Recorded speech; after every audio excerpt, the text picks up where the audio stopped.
Husband गुस्से में बोला, तुमने मुझे कुत्ता कहा? पत्नी चुप। हस्बैंड, क्या तुमने मुझे कुत्ता कहा? पत्नी फिर चुप। हस्बैंड, क्या तुमने मुझे कुत्ता कहा? पत्नी, नहीं कहा। प्लीज अब भौंकना बंद कर दो। एक पंजाबी दादी अपने पोते को अपने दीर्घायु होने का रहस्य बता रही थी। दादी, अन्न पाचन अच्छा होने के लिए मैं बियर लेती थी, भूख बढ़ाने के लिए वाइट वाइन, और जब बीपी लो होता था ना तो रेड वाइन, हाई बीपी होता था तो वोडका, और सर्दी हो तो ब्रांडी लेती थी। पोता, तो फिर आप पानी कब पीती थी? दादी, हट, इतनी बीमार तो मैं कभी पड़ी ही नहीं। पति, देखो मैंने अपना 10 लाख का बीमा करवाया है। पत्नी, इससे क्या होता है? बात तो तब बने जब पैसा हाथ में आ जाए। संता कनाड प्लेस पर चिल्ला रहा था, मुख्यमंत्री निकम्मा है, मुख्यमंत्री निकम्मा है। पुलिस ने उसे पीटना शुरू कर दिया और कहा, चल थाने, मुख्यमंत्री की इंसल्ट करता है। संता, मैं तो तमिलनाडु के मुख्यमंत्री के बारे में कह रहा था। पुलिस ने 2-4 और थप्पड़ मारे और कहा, हमें बेवकूफ बनाता है। क्या हम ये भी नहीं जानते कि कौन सा मुख्यमंत्री निकम्मा है? नौकरानी, बीवी जी मुझे 10 दिन की छुट्टी चाहिए। मालकिन, तू 10 दिन की छुट्टी पे जाएगी तो तेरे साहब का टिफिन कौन बनाएगा? उन्हें दवाई कौन देगा? उनके कपड़े कौन धोएगा? प्रेस कौन करेगा? उनका बिस्तर कौन लगाएगा? नौकरानी ने शर्माते हुए बड़े प्यार से कहा, आप कहें तो साहब को साथ ले जाऊं? बाप, बेटा तूने ITI के 2 सालों में सबसे मुश्किल काम कौन सा सीखा? बेटा, बस की छत पर बैठकर तेज हवाओं में एक तीली से 3 सिगरेट जलाना। फिर दे चप्पल, दे चप्पल। भूकंप के झटकों से कांच की बोतलें टूट सकती हैं, इसलिए सबसे पहले दारू को प्लास्टिक की बोतलों में भर लें। खाना तो कोई ना कोई दे ही देगा, लेकिन दारू का इंतजाम तो खुद ही करना पड़ेगा। जनहित में जारी। लड़की, हेलो बेबी, तुम्हारी याद आ रही थी।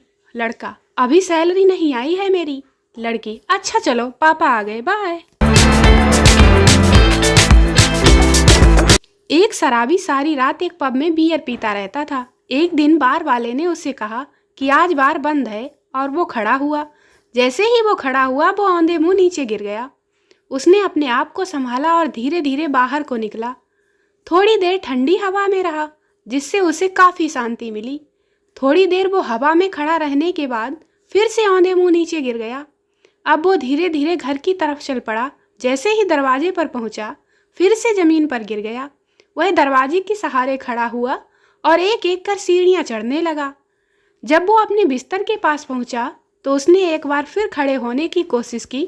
इस बार वो सीधे बिस्तर पर जाकर गिरा और चुपचाप सो गया। जब वो सुबह जागा तो उसकी पत्नी उसके सामने खड़ी होकर उस पर चिल्ला रही थी, तुम फिर से बाहर शराब पीने गए थे? तुम्हें कैसे पता चला? उसने कहा, पब वाले ने बताया, तुम अपनी व्हीलचेयर वहीं भूल आए थे। एक भाई ने अपनी पत्नी को सुबह 9 बजे से बैंक की लाइन में खड़ा करवा दिया और खुद ऑफिस चला गया।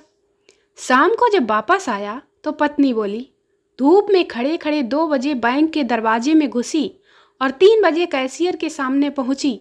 मुझे खड़ा कर वो चाय पीने चला गया। आधे घंटे बाद आया और कंप्यूटर पर बैठकर बोला, सॉरी मैम, पैसे नहीं हैं। आपकी कसम, मुंह मिर्ची खाए जैसा हो गया। मेरे तो तन बदन में आग सी लग गई। सारे दिन रोई परेशान हुई। घर का सारा काम छोड़कर भूखी प्यासी इतनी देर खड़ी खड़ी पांव तोड़े, और आखिर में यह जवाब, पैसे नहीं है। पति गुस्सा करता हुआ बोला, और तुम पागलों जैसे यूं ही आ गई? उनका कुछ नहीं कर पाई? मुझ पर तो आज तक 15 बेलन तोड़ चुकी हो। कम से कम 1 बेलन उन पर तोड़ आती तो उनको भी कुछ मालूम पड़ता। पत्नी बहुत ही धीरज से बोली, बेलन तो आज एक और टूटेगा। पैसा बैंक में नहीं, तुम्हारे खाते में नहीं था, समझे?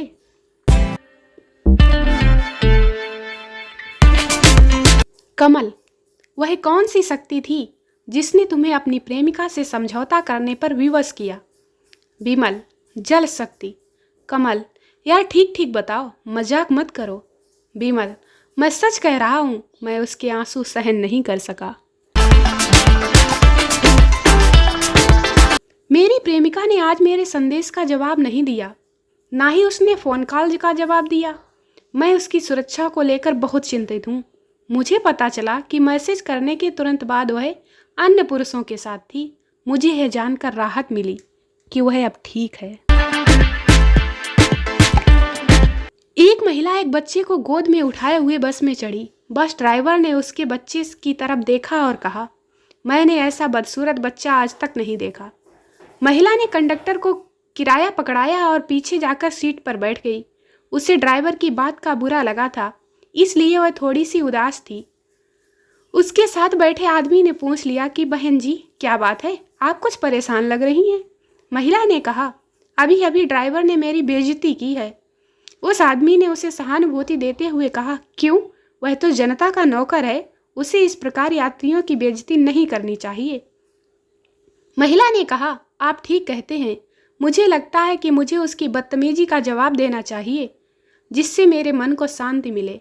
उस आदमी ने कहा, ये बहुत अच्छी बात कही आपने, आप जाइए और इस बंदर को मुझे दीजिए। माँ कल आधी रात को कमरे में आके बोली, बेटा तुझे पता है कि पेट्रोल सस्ता हो गया है। मैं, हाँ माँ, फिर? माँ, चुपचाप फ़ोन बंद करके सो जा, नहीं तो तेरे इसी फ़ोन पे पेट्रोल डाल के आग लगा दूंगी। के दिनों का एक स्मरण। पेपर छूटने के बाद मित्रों द्वारा सॉल्व किए गए गणित का उत्तर 0.8 है या 0.08, इस पर बहस होती रहती थी और हम सिर्फ चुपचाप सोचते रहते, साला मेरा उत्तर 1700 कहाँ से आया। लड़कियां हर काम सोच समझ कर करती हैं, खासकर पैसे वाले काम, और लड़के 5 रुपए की चाय के लिए 50 का तेल फूंक देते हैं। मैंने पूछा चांद से कि देखा है कहीं मेरे यार सा हंसी। चांद ने कहा, हाँ, बहुत लोगों के साथ। वाइफ और हस्बैंड दुकान से निकले तो एक फकीर ने कहा, अय हुस्न की मल्लिका, अंधे को 5 रुपए दे दे। हस्बैंड ने वाइफ की तरफ देखा और बोला, दे दे, वाकई अंधा है।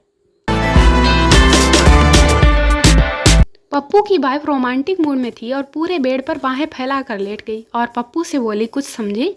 पप्पू बोला, समझ गया, आज तू पूरे बेड पर सोना चाहती है ना डायन। अस्पताल के बाहर एक बोर्ड लगा था, पंडित का इलाज 2000 रुपए, बनिए का इलाज मात्र 200 रुपए। पंडित जी बोले, हमारा इलाज इतना महंगा, बनिए का सस्ता क्यों? डॉक्टर बोला, क्योंकि बनिए के इलाज में खर्चा ही नहीं आता। पंडित जी, वह कैसे? डॉक्टर, कोई बनिया बेहोश हो तो उसे 10 रुपए सुंघा देता हूँ और वो होश में आ जाता है। अर्ज किया है, अजीब सी हालत है तेरे जाने के बाद, अजीब सी हालत है तेरे जाने के बाद, भूख नहीं लगती खाने के बाद और नींद भी नहीं आती सो जाने के बाद। संता, भाई तू स्कूल क्यों नहीं जाता है? बनता, अरे जाता हूँ लेकिन लोग मुझे मार के बाहर निकाल देते हैं। संता, क्यों भाई, कौन से स्कूल जाता है? बनता, कन्या पाठशाला।